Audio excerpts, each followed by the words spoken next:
Hey everybody, Smooth Terrorist here. I'm gonna make a video about the Batman shootings in Colorado, just like everybody else. And I know some of you are probably rolling your eyes like, oh god, another video about this.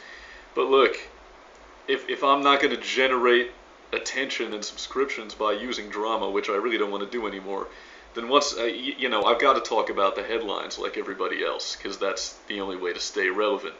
I just like to think that I put my unique spin on these topics and maybe look at it from a different angle that everybody else is.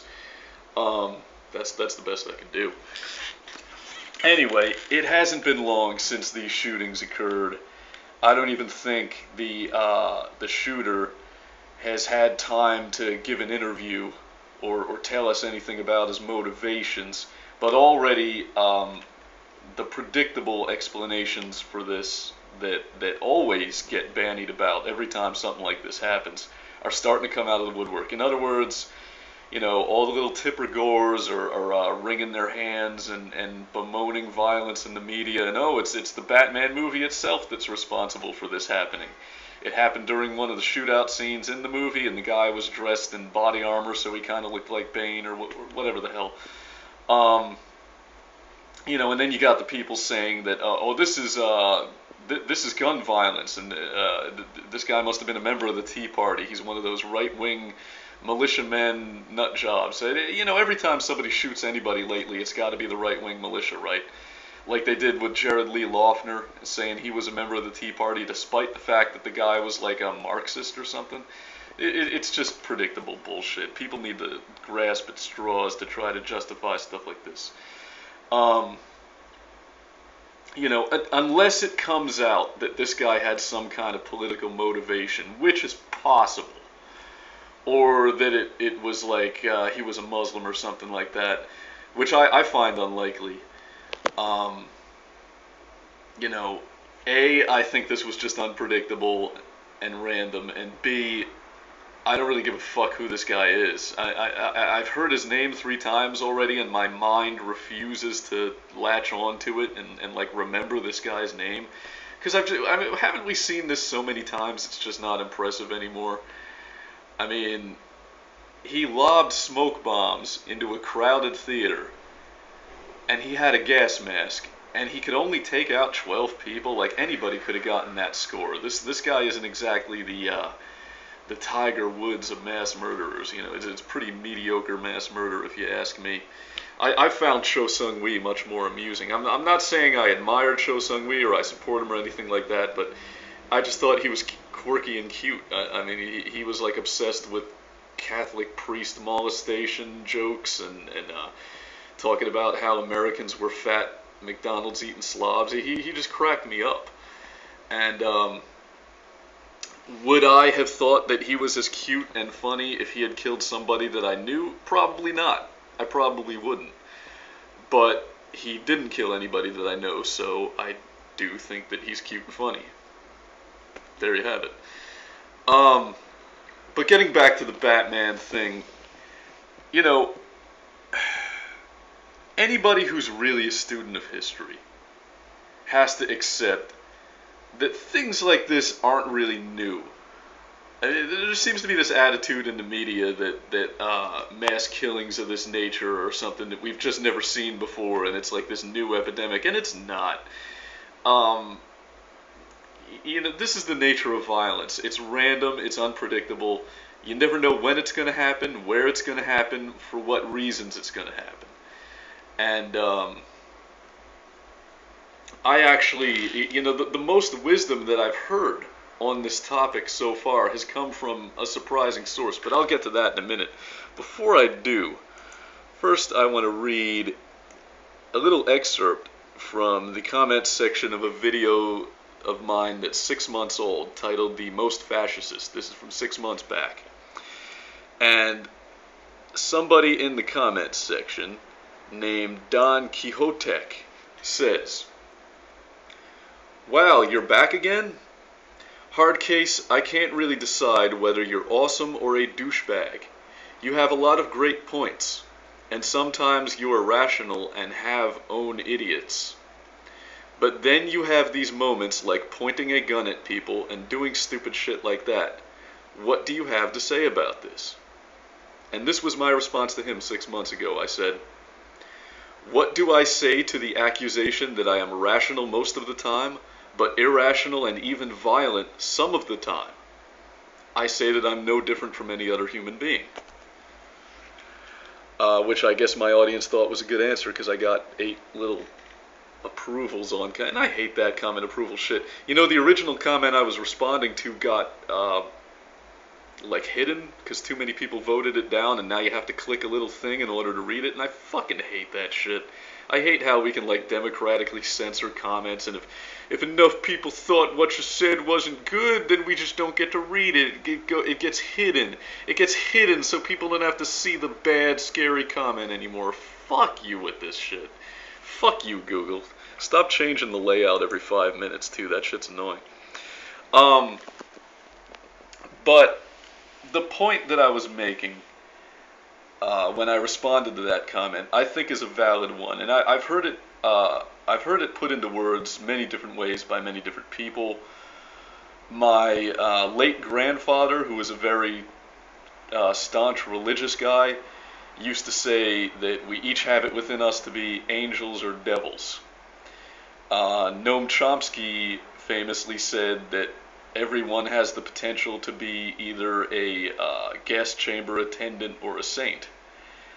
And this is the horror that people are afraid to face. This is the awful truth that gives rise to all these bullshit justifications like, oh, it's violence in the media that's causing things like this to happen, or oh, it's because this guy had an agenda, he was a right-wing Second Amendment Tea Party guy. No, the fact is, anybody can snap at any time for any reason. The truth is so much more terrifying than any of these scare tactic explanations that people come up with, like saying that oh, he must have been connected with terrorism in some way, or you guys are cooking up these justifications because you're afraid to admit the truth, which is that you're surrounded by potential psychopaths. There's a seed of violence inside all of us, just waiting for the right conditions to germinate and grow. And you can think of the most wise, kind, compassionate person you know. Maybe it's your mother, maybe it's somebody that volunteers at the local soup kitchen, whatever the fuck the case may be. That person, under the right circumstances, could be a child rapist, a murderer, a torturer. The truth is, and the converse is also true. The opposite is also true. It's not like Adolf Hitler never petted a fuzzy kitten, or smiled at a baby, or laughed at a joke. It's not like the guy was a cartoon character that was like 999 all the fucking time. I mean, we have to stop trying to turn people into cartoon characters. And this is one of the biggest problems I have with the whole concept of the justice system. Is that, like, we'll put a murderer behind bars and throw away the key. And the person that you're punishing most of the time probably doesn't even exist anymore. The person who's languishing behind bars is probably a totally different person than the one who committed the act that they're being punished for. Because people fucking change. If you need any evidence of this, just look at my old videos under the numerous accounts that I've had here on YouTube. I've been through like 3 YouTube accounts. And I think my personality archetype has like radically changed at least 3 times in the past, 5 or 6 years? And I'm not alone. I'm not the only... the fact is, people change. People fucking change. And each one of us, each individual human being, contains the potential to display the full range and scope of possibilities of human behavior. In other words, we're all capable of anything. And, I gritted my teeth and I watched Obama's comments about this incident. I was ready for what he was gonna say. I was ready for the stupid shit that I thought he was gonna say, like, you know, this just further underscores the need that we have to get guns off our streets. These weapons belong on battlefields, not in the hands of the American people. You know, I thought he was gonna just basically do what presidents do anytime anything happens, which is cook up some justification to take our rights away. Like, no matter what it is, no matter what's happening, there's some way that they can use it as a justification to take away our rights. And instead, Obama said this. Now, even as we learn how this happened and who's responsible, we may never understand what leads anybody to terrorize their fellow human beings like this. You know, such violence, such evil is senseless. It's beyond reason. But while we will never know fully what causes somebody to take the life of another, we do know what makes life worth living. The people we lost in Aurora loved, and they were loved. They were mothers and fathers. They were husbands and wives, sisters and brothers, sons and daughters, friends and neighbors. They had hopes for the future, and they had dreams that were not yet fulfilled. And if there's anything to take away from this tragedy, it's the reminder that life is very fragile.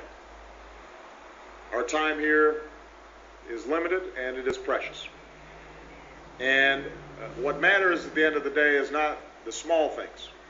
It's not the trivial things, which so often consume us and our daily lives.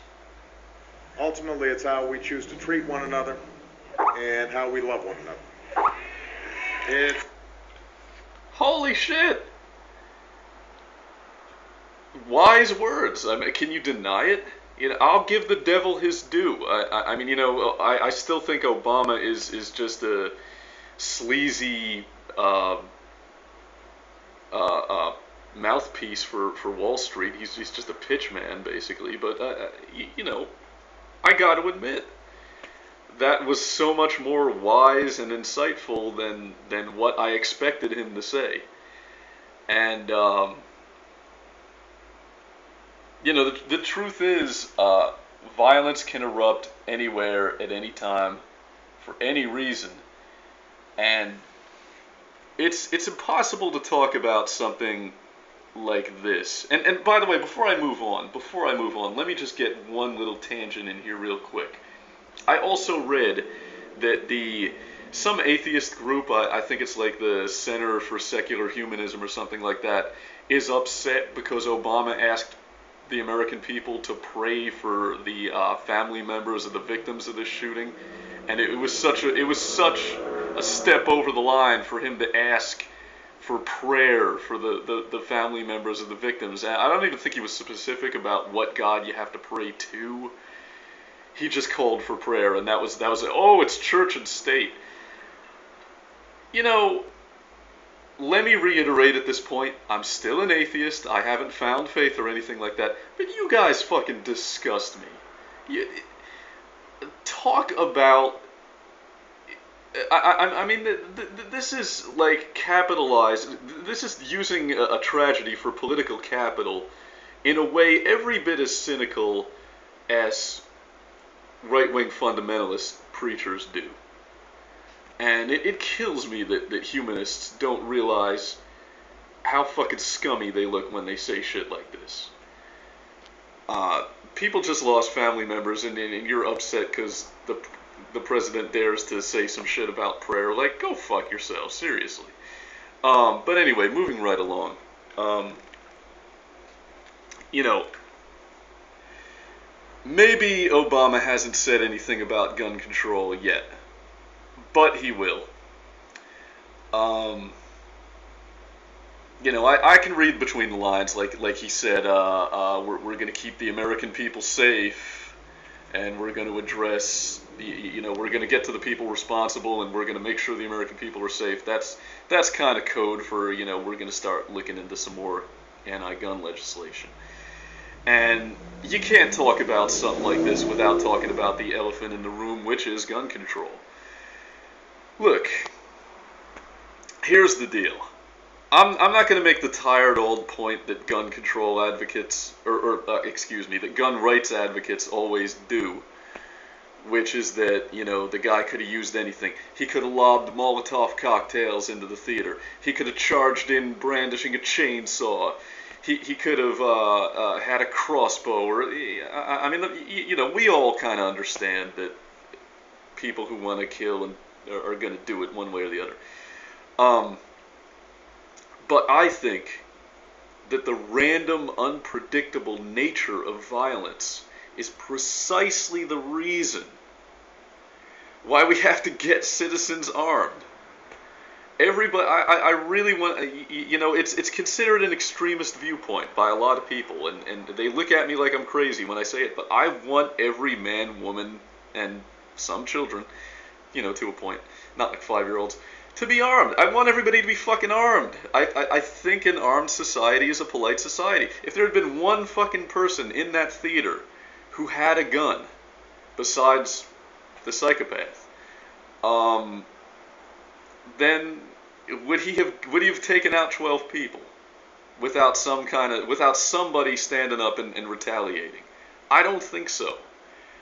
And I think the question that faces all of us, when you consider the fact that most of the violence in the 20th century has been state violence against civil society. So in other words, most of the violence perpetrated in the 20th century has been perpetrated by people in uniforms, soldiers, cops, etc., so forth. And incidents like this really are exceptions to the rule. The question that we all have to struggle with is like, how do you get guns into the hands of people who abhor violence? Because those are the people who need to be armed the most. The people who abhor violence don't want guns. They don't want anything to do with force. And that's the problem. How do we get these people to stop being lambs to the slaughter? I don't have the answer to that question. I'm really struggling with that one. And, you know, I think things like this have always happened, and they always will happen.